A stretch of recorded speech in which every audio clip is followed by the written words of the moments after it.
Another example of a go woke, go broke. We have Democrat run cities that are now driving away sports teams because they are being run into the ground. They're doing everything they can to protect illegals instead of the people who live there. Their homeless epidemics are through the roof. It's not safe in the streets. People can't park their car and walk to the stadium without being, in fear of being accosted. It's really, really disturbing what is happening in all of these Democrat-run cities. Let me give you a very specific example. Chicago.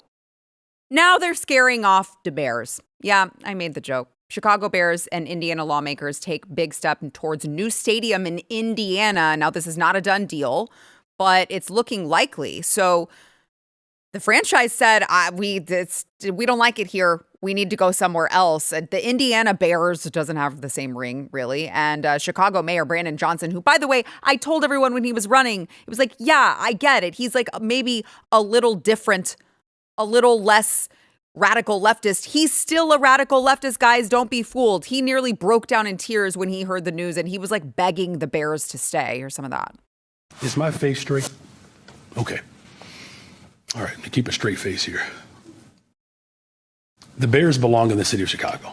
The Chicago Bears belong in the city of Chicago, right? And I've said repeatedly that the door is always open for conversations, Kevin Warren did call me yesterday. We didn't get a chance to connect, and I still firmly believe that their best position is in Chicago, and it's evidence. I bet you do. The evidence is clearly speaking for itself. Is it?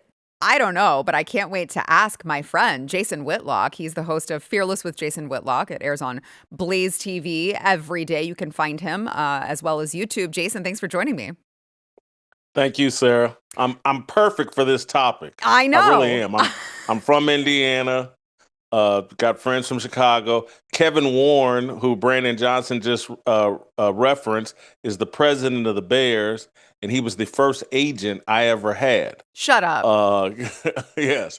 So I've known Kevin Warren forever. That's so funny. And the Kansas City Chiefs, where I spent 16 years as a sports writer in Kansas City, they just announced in the past couple of months they're moving from Missouri over to Kansas.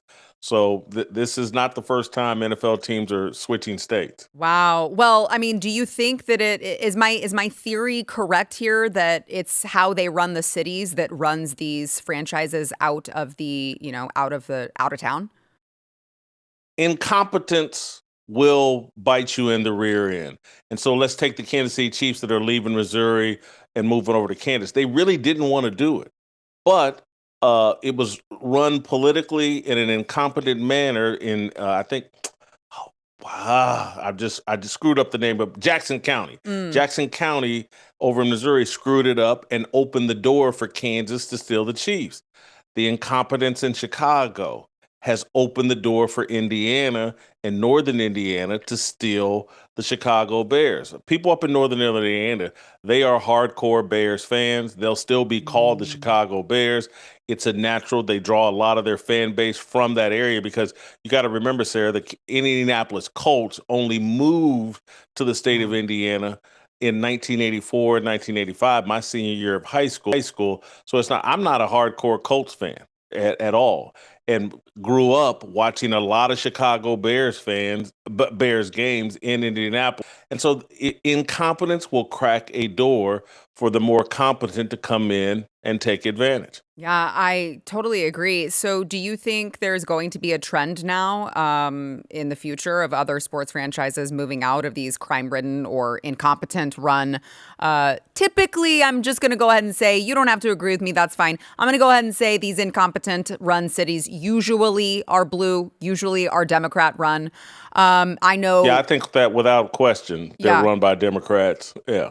Yeah, well, because you see even crime-ridden, run by Democrats. Yep. Other priorities other than taking care of the city, worried about making sure that illegal immigrants have a place, a safe, warm, fuzzy place to stay and to be housed. Yeah, they have other priorities other than running their cities in a competent fashion.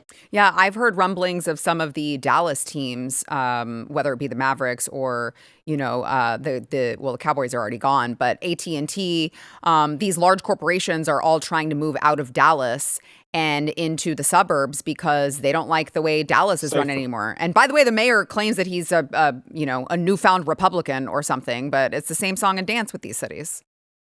Yeah, quite frankly, they want to move in safer areas. They want their stadiums located in environments where it's easy to build business and other entertainment around those areas that's safe for not locals, tourists, whomever. Yeah, these major cities. There's a price to pay for having your city run in an incompetent left-wing progressive way, and Chicago may pay the ultimate price. I mean, the Bears. They'll still call themselves the Chicago Bears, but imagine them being in Indiana rather than anywhere close to one of the allegedly greatest cities in America. Yeah, that it's wild. So are you for them moving to Indiana? It sounds like you are. I'm for consequences for incompetence, Okay. and so Yeah. I'm for that. I don't think this is great for the NFL. I don't think this is great for longtime Chicago Bears fans. But look, man, we just had a Super Bowl that San Francisco, and they no longer play in San Francisco. The game I think was in Santa Clara, hour and a half away. This is kind of the trend in the National Football League. I think Major League Baseball has some of this as well. This isn't brand new. Yeah. Which is while we're on the topic of football, I have to ask you while I have you here. I am in Dallas and I have the displeasure of being raised as a Cowboys fan. And Steven and I have kind of given up on them. We try not to even, my heart's not in it. I'm not invested. I'm tired of losing. And we talk often about whether or not it's going to get better with, Jerry Jones. I don't know. He might live till he's 250 just to spite everyone. But once he passes, which is obviously very sad and tragic, nobody likes lost life, blah, blah, blah, blah, blah. But I argue that when he puts his son in charge, still nothing is going to change and we're just going to be forever doomed. Do you do you agree with me? Well, businesses that generally are handed down to the kids normally fail. And Mm. so things can get worse. Jerry is out here trying. Look, Jerry's daughter is going to be a key player in that as well. Yeah. And so is Steven going to do a better job than Jerry? I doubt it. History says no. If you look at the Pittsburgh Steelers, they've been held by the Rooney family for a long time, and it peaked with the original Art Rooney, and now that it's been given to our son, I think maybe grandchildren are involved now. Steelers just don't win like they used to. They haven't won a playoff game in I think more than a decade. So no, I would not be super optimistic that Stephen Jones will do a better job than Jerry Jones. Okay. Well, I was I think you should appreciate. I think you should appreciate Jerry Jones, Really? and I say that in all sincerity. Really? Only, he's trying. He may be doing silly things. He may be doing ineffective things, but at least he's trying. Some of these guys, did you just hear Mark Cuban basically defend tanking and just acknowledging that, like, they're talking about he still owns a percentage of the Dallas Mavericks, Yeah. but a lot of these professional sports league owners, they're not even trying. They're just That's true. collecting the money. At least Jerry wants to win. That's He true. doesn't just want to get richer. No, that's true. He does want to win. He's just really terrible at the decisions that he's making in order to win. So it's just frustrating. Jason, tell everyone where they can find you if they are not following you already, which I'm sure that they are, but just in case, let them know. Please follow me at Twitter at Whitlock Jason. Follow me on Instagram at the real Jason Whitlock.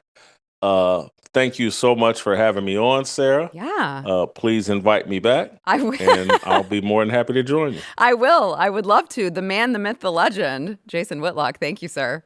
If you like this clip and you want to see the full episode, click here. And if you want to subscribe to the channel, come on, you know you do. Click here.